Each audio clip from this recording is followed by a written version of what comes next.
small parts. Upper receiver, lower receiver, barrel, handguard, and buffer tube, all made in the Philippines, including the suppressor. Self-reliance, proudly Philippine made. Gun can fire underwater if you have to.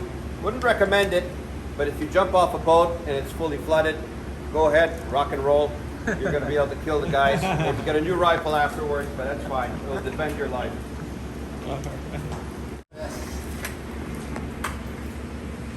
By the way, I test prototypes out. One blew up in my face. That's why I say. All right, what president of the company actually shoots the prototypes before anybody else? All right. Sometimes that's the first time though. In 30 years, that a gun blew up in my face. But it's okay.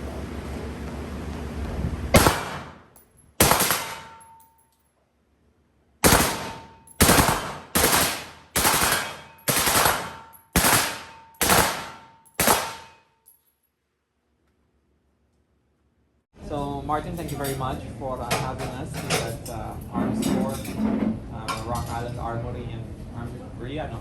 Yeah. Rock Island. But we're Rock Island Armory. That's our brand.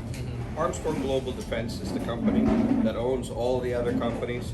So I have to manage, at least at the board level, at some point, every single company. But we have operational heads, like our stores are run by Gina Maria Anco, who's also my deputy CEO.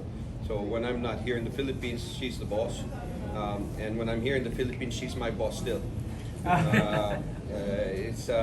I've worked with Gina now since 1992. Hi, next week. Yeah. So, but I started working in the warehouse, driving a forklift in 1992. Prior to that, I worked summer jobs in the shooting range as a range officer, reloader, and bathroom cleaner. That was my job in Target Master Cubao. I still remember that. Yes, Target Master Cubao. I love shooting, so I would get paid minimum wage, but I was allowed to shoot at my lunch break, after, and before work started. If I got to work before work started, because my dad always made me late for work.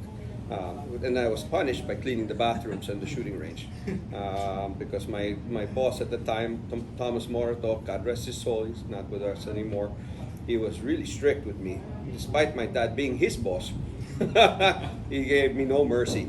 But I got to shoot every lunch and after work every day, and that was fantastic. I became a pretty good shot, and competed most of my time.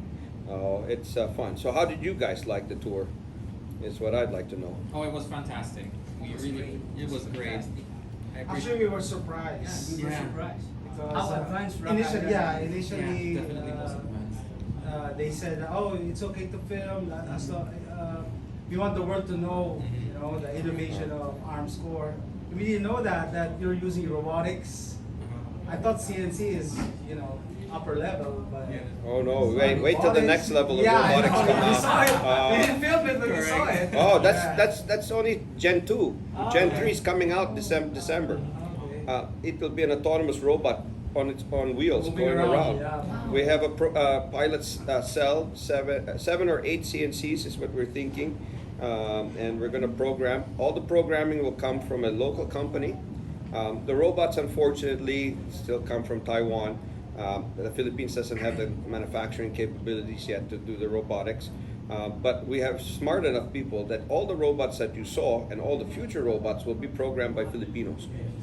So in-house mostly, actually. My engineers are really smart. These guys are fantastic, and most of them live in Marikina. I've been blessed to inherit a company that has such good people around it.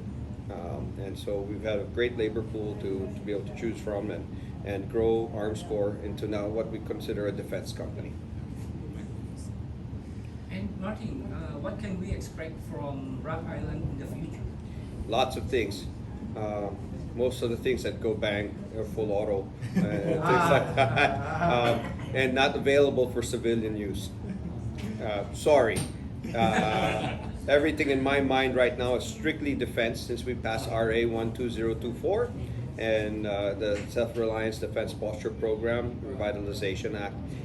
You guys know that Armscor is the only surviving member of the original SRDP program of 1972. And so my dad has led the charge to bring back SRDP all these years, and then I was able to bring it to the finish line with RA 12024. And so I'm putting a product line to be able to satisfy that bill. So I'm a metal worker, right? We build anything metal. I can make plastic parts. You went to the foundries or our injection molding machines for plastic and stuff like that. But we want to be self-reliant here, and I want to work with metal. So anything from pistols, rifles, light machine guns, heavy machine guns, maybe up to 30 millimeter cannons, can be done here in our facility in Marikina. We have enough technology here that we could possibly get to that. We do have to do some technical transfer agreements with people who are existing with those products, and then put the Filipino component here so that we can become self-reliant. Because before I'm even pro-gun, I'm pro-self-reliance. I was brainwashed since I was a little kid that we have to do it here in Marikina. We have to build it. We have to provide Filipinos with jobs, right? Having said that, I'm also grateful for the United States and the life it's brought me while I was running the U.S. operations, because all my children are born and now they're Americans. My wife is an American, Filipino American, but she's an American, and America's given me so much as well. So I decided to open up factories in the U.S. too. So it's kind of the best of both worlds, a dual citizen type thing, even though I'm not American. I want to make everybody clear. I refuse to get my American citizenship because I'm proud to be a Filipino. So I get asked that in customs all the time. Why don't you get your U.S. passport? Don't need. I have a work visa. Same here. I go to the consulate like everybody else does, and I sit there all day until I get my visa. I don't get any special treatment, trust me. I've spent one time when the system was still messed up back in the 90s, I spent literally 12 hours in line to get my number to come back 3 days later. And that was horrendous the way that system was. Now it's a lot quicker. 3 hours, you're in and out. And but you know, I am Filipino, so for me, SRDP is key. I want to provide jobs for Filipinos, and I think you were going to ask me a question about that. Yes, of course, Martin, because Senate Bill 2895 or House of Representatives Bill 11539 has been seen as a great success by the Philippine gun community. Yeah. How do you think will this affect the local economy? Will it create more jobs? Would it lead to bigger growth in Filipinos owning firearms? What do you think? Well, definitely. I can't give you an exact number, right? Okay. But if you look at it, if a Filipino can buy 50 rounds now, and he's coming to a gun show all 4 days to buy 200 rounds, if he could buy 200 rounds in the first day, right? How much money did he save on gasoline and time, right? So he can apply that and spend it somewhere else, right? Number one. Or he can come back on the first. He can come on the first day, buy 500 rounds, and buy 500 rounds each 4 days per gun. Of course, the second part is what I would like. That would be my preference. But what would that do? Let's just say I sell 1 million rounds of 9mm every month here, right? That's the most popular caliber. I think everybody can agree on that. So we just times it by 10 legally, right? Without sports licenses or anything. So let's say only 50% of the people can afford to buy 500 rounds, right? So we go from 1 million to 2.5 million, 3 million rounds. That's 3x, right? So what do I have to do? I've got to employ Filipinos, right? Right? Very nice. We've got to maybe get an extra person in the gun stores, right? Maybe because we made it ease of doing business and we don't have to go all the way up to SILG, and you can get your license to have a dealer's license and a shooting range for 10 years, all these new shooting ranges come up, right? If you have a range as big as the Marikina range we have, you know, we employ like 60 people there, right? So now you have all this new employment, That's if you spend all your money with me. Please do. But you know, it will even help the other dealers. Let's say, you know, Trust Trade. You know, so secret we don't really get along at times because we're always going against each other in the bids and stuff like that. You know, they bring in MagTech, they bring in Glock, right? Do you think that they're not going to have 2.5 times, 3 times more sales? Do you think they're not going to open more stores, right? And I pray that they do, because I worked on this bill so hard for the gun owner. I didn't work on it to say, well, Trust Trade, no, I don't want you to grow. I only want Armscor to grow. I want the whole community to grow. So according to the police in the hearings, there are 2.5 million gun owners now, right? Or close to it. That's what they said. I'm not so sure that that number is correct, but they would know better. They handle the licensing and registration of the firearms, right? If that's what they claim. So now it's easier to get a firearm. You know, it's not as harassing and all of that. It's easier to buy ammunition. You know, easier to open shooting ranges, make stores more accessible. Do you think that would grow the gun community? I think the answer is an absolute yes. Yes. How much will it grow? My hope is that we go from 2.5 million to 10 million. We go from 10 to 20. You know, why? Because the first thing I said in the hearings in the Senate was, we are a force multiplier for good. If you look at it, criminality goes down when law-abiding citizens have firearms. Because do you want to rob a house where you can get shot? Right? Do you want to try and hold up somebody who's carrying a gun? They'll shoot back, right? You're defending your life, you're defending your property, your family. Second, if we have 20 million armed Filipinos, even with just handguns, not everybody owning a rifle, do you think the Chinese with their 3 million men army would look at us and say, well, I want to go bomb the Philippines? I think the answer will be, let's just trade na lang. Let's do business na lang, right? That's what happens when you have, let's go back to the 1930s and 40s, World War II. Admiral Yamamoto was quoted as saying, we cannot invade the U.S. mainland because behind every blade of grass there is an American with a rifle. They knew it then. People have forgotten that. Oh, guns are bad. Guns are bad. No, people are bad. People are good too, right? So my hope, and I hope my numbers are right, that go 10, 20, 30 million Filipinos as the population grows, as the awareness that owning firearms is not a bad thing, it's a good thing. We are the multipliers for good. We're the good guy with the gun.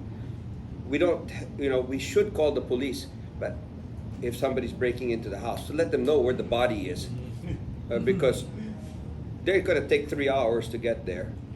You know, especially in the province when they're so far away, right?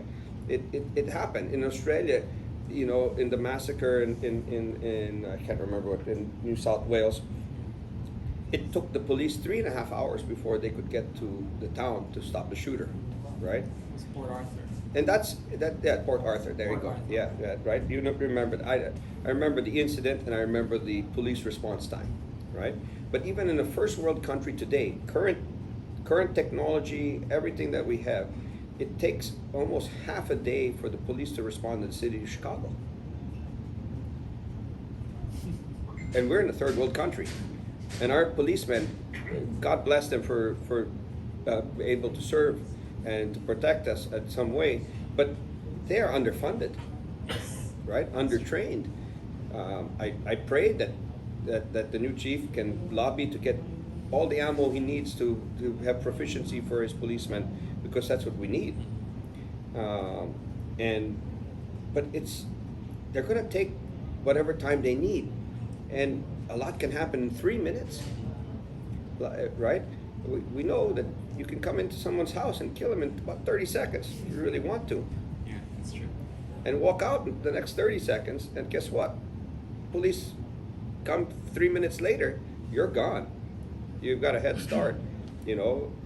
So it is what it is. We are responsible for our own lives and our own protection, our own family. Women, let's go to women too. I want more women to own guns too.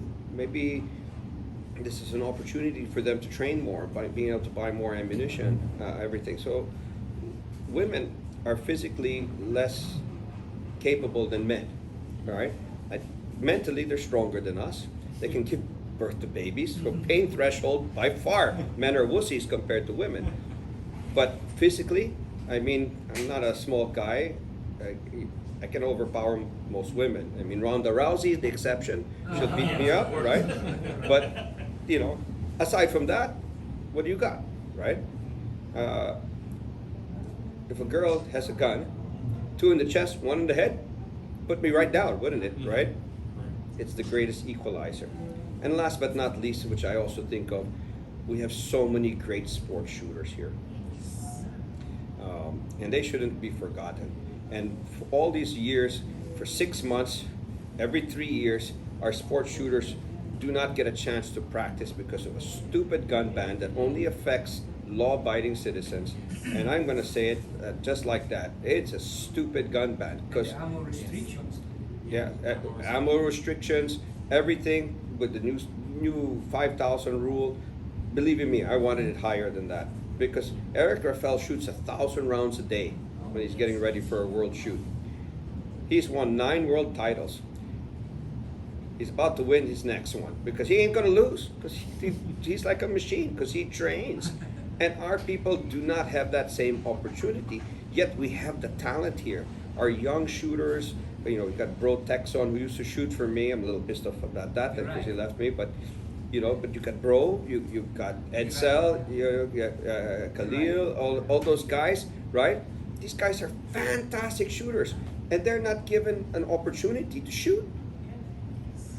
You know, 6 months of the year they got to go to the U.S. to shoot. You know, come on, right? I mean, you look at all those points. This law is so important for everybody.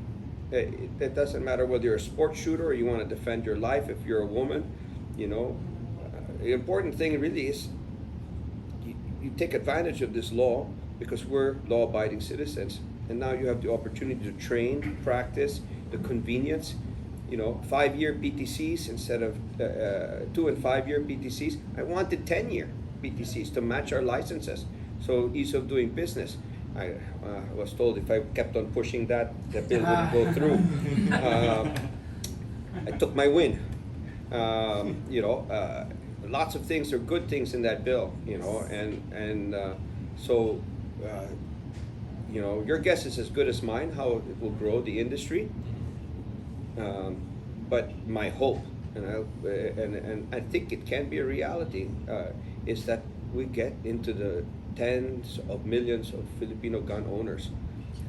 I don't know what the statistics are. Out of 110 million Filipinos, how many are over 21 that can afford a firearm and that can qualify for a firearm?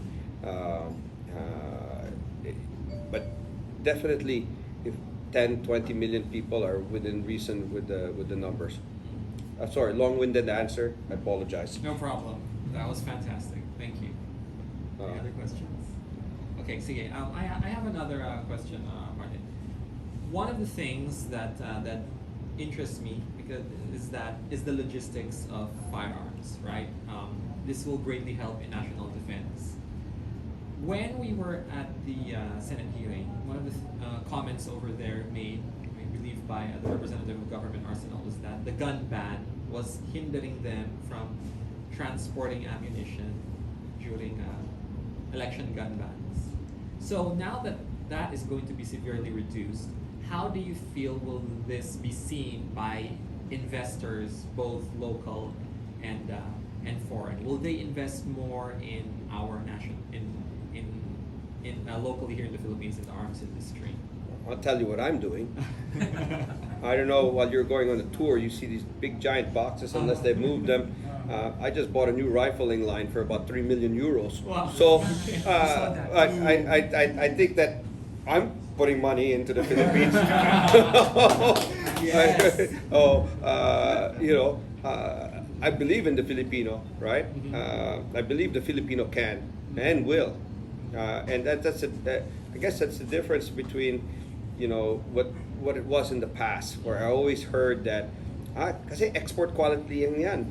For the Filipino, you get something else, right? I never believed in that. When I took over, it was one quality. Whatever I made for the U.S., the Filipino got. Whatever I made for the Philippines, the rest of the world got.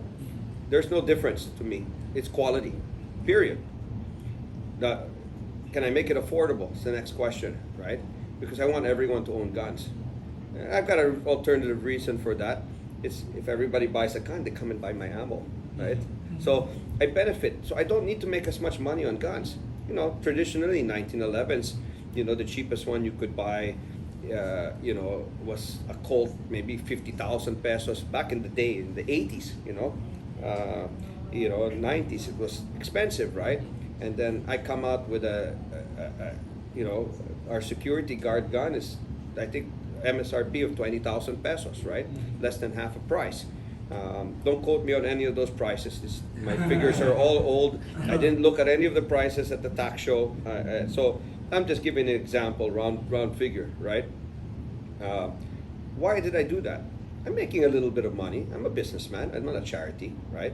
But I want everybody to buy guns. I want everybody to fall in love with what I have fallen in love with since I started walking. I started shooting at 3.5 years old. I've been walking through this factory that you just went through when we didn't have 90% of the buildings we have here right now. In fact, up by the offices where we have our assembly, that was extended out. But where firearms engineering and all of that, that was air rifle assembly. And I used to go there with the employees, and there was this big open air window to air out the room. And I used to get the air rifles and put cigarette butts, because they were still smoking in the plant. And we'd put cigarette butts on matchsticks and put them on the windowsill, and we'd have piso shooting matches inside that. And that's me at 4 years old, 5 years old, doing that. It was so much fun. And I'd wait for my dad to finish his meetings, which, by the way, were extremely boring. At least for a 5-year-old they were, a 6-year-old. And then my dad would come and take me to the range. And this beautiful VIP range, which you guys are going to be shooting in, was just mud and dirt with a couple of carpets, so that during rainy season we could not step on the mud. And the backstop was old stocks, rejected wooden stocks that we'd made into the backstops. And I shot my first machine guns here, submachine guns mostly at the beginning, and then M16A1 around 7 years old, and I just fell in love with guns. Even in high school, my dad had a contract with Israel. We had to shoot barrels of 9mm ammo with Uzis. Oh, what a great day that was. Imagine you have somebody loading your magazines and you just get to shoot 30, 40,000 rounds with everybody just going crazy, Ramboing it, everything. Man, that was so much fun here. That's how I grew up, and I love guns. I love the business too. I mean, in life has put me in a position where I get to change the laws. Oh my God, of my country, for the better. 2 laws in 2 years, one benefiting the sport that I love, and all the people that I've always advocated for, right? The other is for the Filipino employment, for the workers that I love. Man, it's like, holy crap, this job's fantastic. I mean, it's like, what other chance do you get to do that? My dad did his best. I love my dad, and I know he did his best. I just, everybody says, how did you do all of this? And I said, the stars aligned. Because there's no other explanation. God has blessed me. The stars aligned. God has blessed me. God put me in the path of the right people. It was my choice of whether or not I pursued it. Sure, God gives you free will, but He gives you those opportunities. This is what I've been praying for my whole entire life. It's not about me. I will tell you right now, you can ask anybody. I have not taken a raise since I've taken the job as president of Armscor. Not once. That's 12 years now. I've not taken a single raise. I have a bonus system. If we do well, I get a little bit of extra money at the end of the year. If I don't do well, like last year, I don't get any money. All right? It's the way it goes. I'm performance-based. But I so enjoy seeing my employees, knowing that they can feed their families, put their kids through school, especially when I hire their kids to work for me, because I've been working for 35 years for my family. So I'm hiring their kids now, and I'll probably die hiring their grandkids. All right? It's just so much. So proud of my guys here in Armscor. They do such a great job, and I love them so much. This is a family business. I was told that maybe we should go public, and I said I would lose the culture that I love so much if we went public, because I really want this to be the Armscor family. This is the headquarters, Marikina, Philippines. This is where it all began. This is where it will continue, and this is what I would love to see always. Is that this culture, growing it, building the things that go boom, the things that go brrr, Right, what boy doesn't grow up wanting to shoot a machine gun? I don't know. You guys are gun bloggers, so you are in the same. We have the same blood running through our veins, right? But I get to create this stuff, right? I get to sit with my guys and say, what's the next project? What are we going to do next? What are we going to build next? This is what I'd love to see. And I ask everybody, what do you think you guys would like? I talk to sales, I talk to marketing, I say, what does the people want? I'll go talk to people at the gun shows. I've done maybe 2,000 shows in my life. You see the tax show, AFAD here, right? There are plenty of shows around the world, especially in the US. I worked retail for my dad. I did the gun shows every weekend, 52 weekends of the year in California when we were based out of California for 7 years. I didn't have a weekend off. I was doing gun shows. And so I talked to everybody. And NRA, I'll talk to 11,000, 12,000 people in one weekend. How do I know it's that? Because I would go to NRA with 10,000 flyers and I would run out by Saturday afternoon. That means I talked to 10,000 people. So it had to be more because I still had a day and a half more to go the next day. These are not exaggerations. This is my life. 35 years. Been working since I was 15 for the family. I've been coming here since I was 3.5 years old. You can ask. I have one staff member that still remembers me at that age because she started working the year I started coming here, and she takes care of me to this day. She tried to retire. I didn't let her, so I can't live without her. And she's like Gina. Gina's 30, by the way.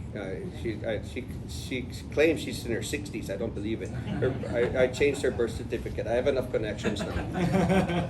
If I can change a couple of laws, I can change the birth certificate. So she's not retirement age yet. So it's been a real passion of mine. It's been so much fun. You saw me at the hearings and stuff like that. I want to fight for you guys. I'm not afraid. Careful, but I'm not afraid. Any other questions? Yeah. How do you feel was the performance of the technical working group and everybody behind the scenes who also worked very hard for the success of the two bills of Congress? Okay, so all the comsecs, for sure, Lawrence is gonna get a little bit of credit for that, right? They're working in the background, but even on the House side, the congressmen and the senators give their orders, but the guys, doing the grunt work, right? The comsecs and the legislative aides and stuff like that. Those are the guys who do the real work, to get it through the finish line, right? And I've been fortunate enough to become friends with them and to work with them. And you might think, oh, he's the president of Armscor, Mayariano, yes, I'll talk to the senators, I'll talk to the congressman, I'll talk to the president. But the one thing I love doing is sitting down with the staff, because the staff get it done. And that's the fun part, because then you sit there and you argue and they say, do you think your boss would like that? I don't think we can get that through. Lagay mo lang yan. Lagay mo lang yan. And that's the fun part, right? It's the hours of negotiating with the staff to make sure that what the senator or the congressman or the chairman gets is what he would like and what you would like at the same time. And when you have that framework, then you can go back to the bosses and say, oh, Senator, ganito naman, no? Oh, why do you want it like that? Well, this is my reasons why, and I think we can get this through. This is the right language, and you're knowledgeable across the board. But without their help on doing the grunt work, nothing gets done. I learned that. I learned that actually selling to my customers in the U.S. Every time I went straight to the boss, nothing ever got done. If I went to the staff first and got their permission, and I went to the boss afterwards, it always got done. So that's the way to do it. Because what do you think the boss is going to? Ano, what do you think of Martin Tuason? Pwede ba ito? You know, boss, wag na. You'll just throw it away. Whatever you talk. It's the truth, right, Lawrence? When you don't like somebody, boss, wag na.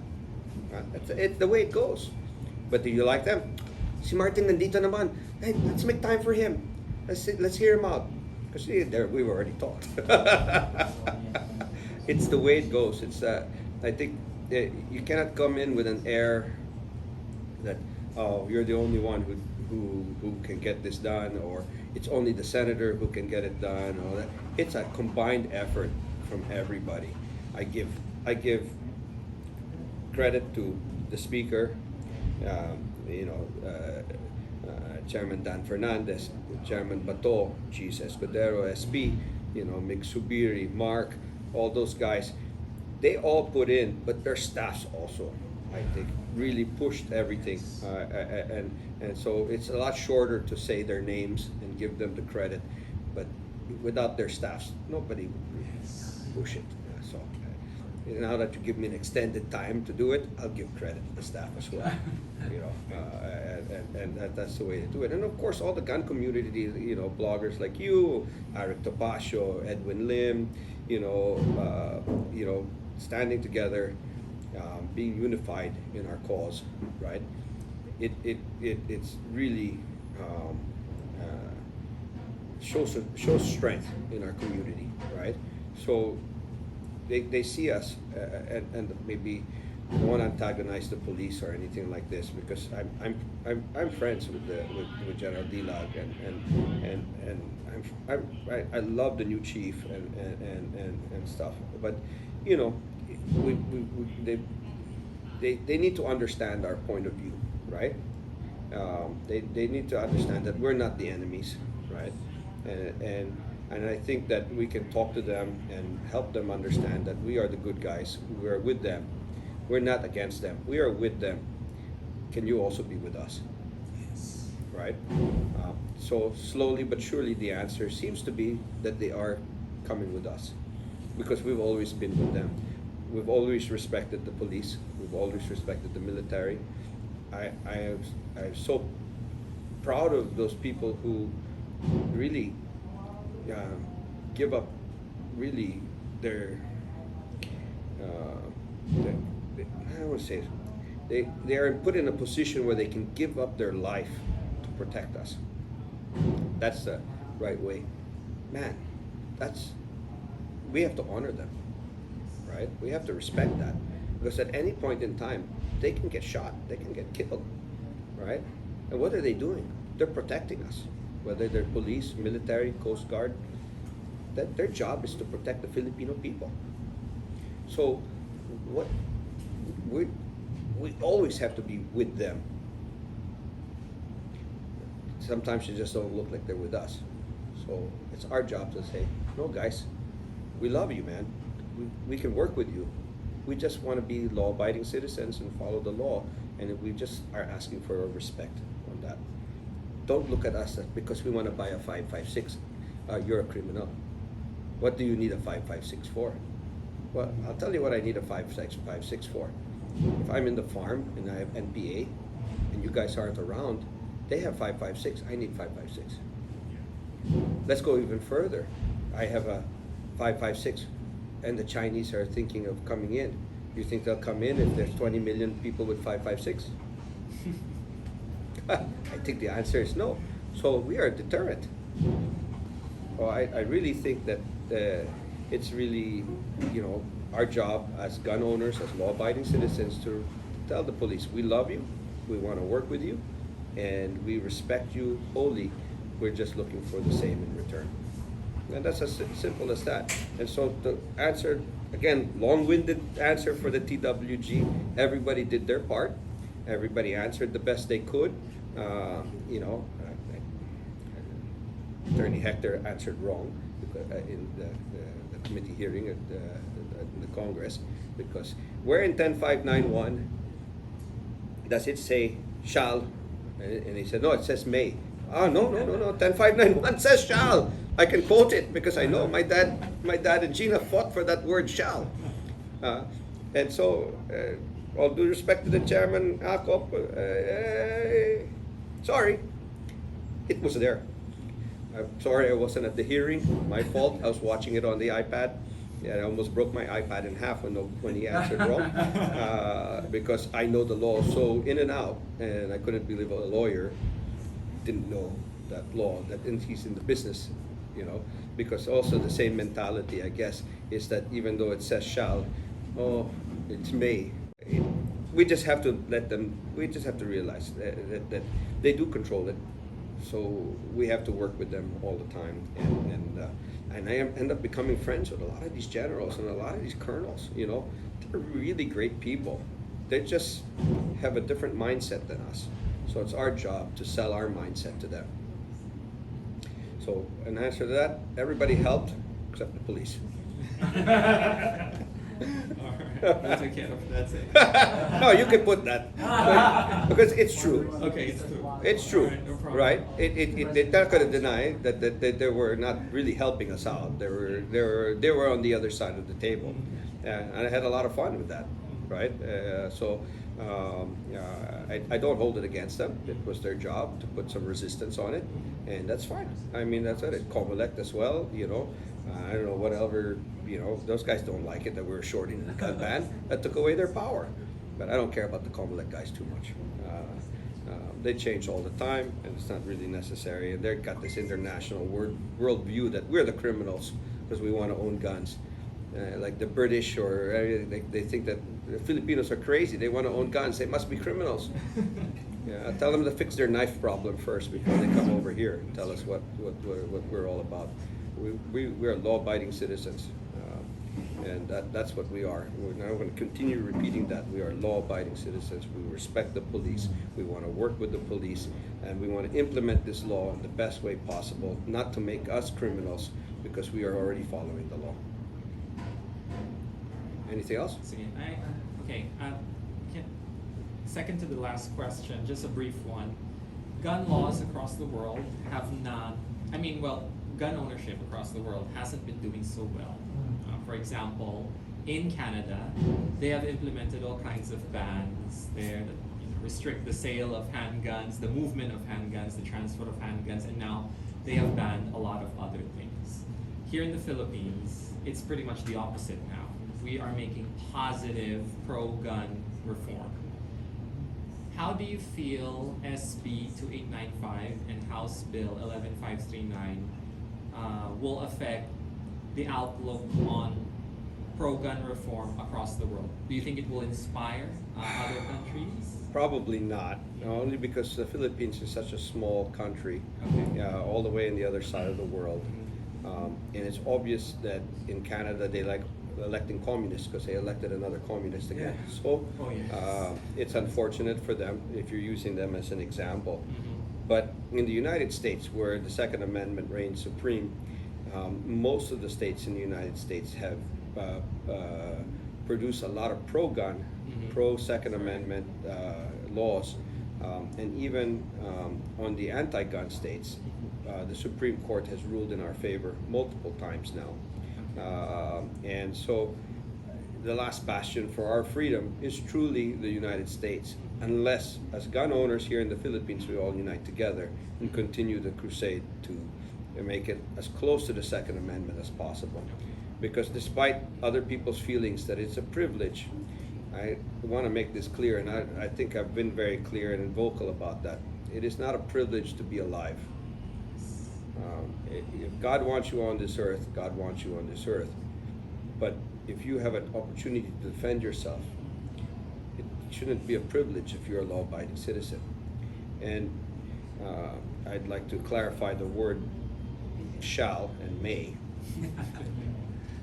since we covered that a little bit. If you are a law-abiding citizen, you pass all your court clearances, you pass your drug test, and you pass your psych, it shall issue.